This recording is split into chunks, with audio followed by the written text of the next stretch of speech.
Hello and welcome to another paper classroom video, 5-minute video. Today we're continuing to look at definitions and we're going to look at the definition of relative humidity and exactly what it means and how you calculate it. So the way to remember the definition of relative humidity is it's the water vapour in the air expressed as a percent of what could be in the air at that temperature, and it's the at that temperature bit that makes it relative humidity rather than absolute humidity. So here's some examples. One of the interesting things about air is that air holds different amounts of water at different temperatures. So for example, this here at 40 degrees C, we'll just make up these numbers, it's just to give you an illustration. Say at 40 degrees C, air could hold, or a particular volume of air could hold 100 grams of water vapour. And say at 50 degrees C, that same volume of air could hold 200 grams of water. And at 60 degrees C, it could hold 300 grams of water.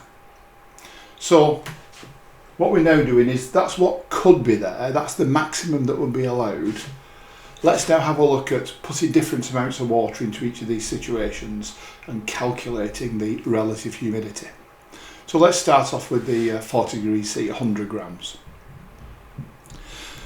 If you have 10 grams of water in that volume of air and it could hold 100, then the relative humidity is 10 expressed as a percent of 100. So it's 10% relative humidity.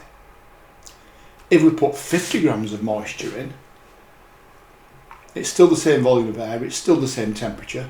It could hold 100, it's actually holding 50. So 50 grams is 50% of what it could hold, therefore it's the 50% relative humidity. If we had 90 grams of water in that volume, then 90 as a percentage of 100 is 90%. And if we put 100 grams of water in, that's the maximum that it could hold. Therefore, it is 100% relative humidity. And another term we used to say that is, we say that it's saturated, so you cannot hold any more water. Just like if you have a towel, you throw it in a bath full of water, then when you pull it out and it's dripping, that towel is saturated, it cannot hold any more water. If we do the same thing now at 50 degrees C, so at 50 degrees C, potentially we can hold 200 grams of water. If we've got 20 grams of water there, then 20 grams is 10% of 200, therefore we have 10% relative humidity. If we have 100 grams of water, 100 is a percentage of 200, 50% relative humidity. 180 grams, 90% relative humidity, and 200 grams, totally saturated. Okay, you played this game before. Let's have a look at this last situation now. What if we've got 60 degrees C? At 60 degrees C, we've said it could hold 300 grams of water. So, at 30 grams of water of the 300, 10% relative humidity. 150 grams is 50% relative humidity. 270 grams, 90% relative humidity. And 300 grams, 100% relative humidity.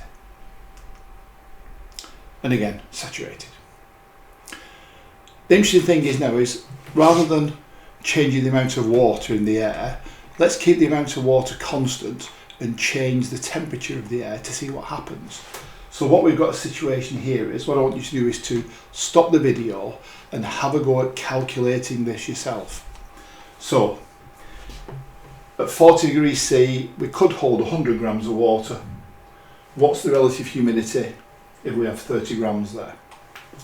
If we then take that air and heat it up to 50 degrees C, we've still got 30 grams of water in. What's the new relative humidity? And if we keep that same volume of air and now heat it up to 60 degrees C, if we've 30 grams of water there, what is the relative humidity? So have a go at doing that yourself, and then do it again for 50 grams of water for each of the three, and for 100 grams of water for each of the three. So let's see if you can do that. Right, we're going to start the video again now, and here are the answers.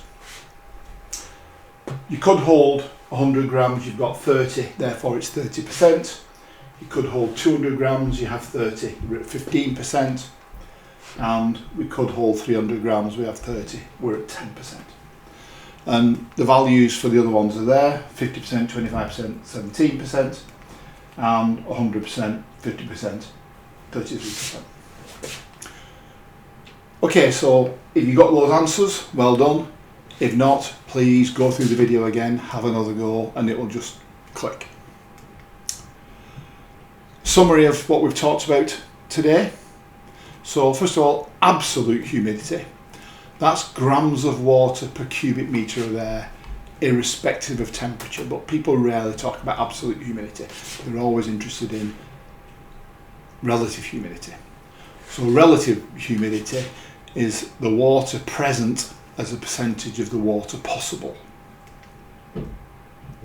at that temperature, and it's the at that temperature that's the most important.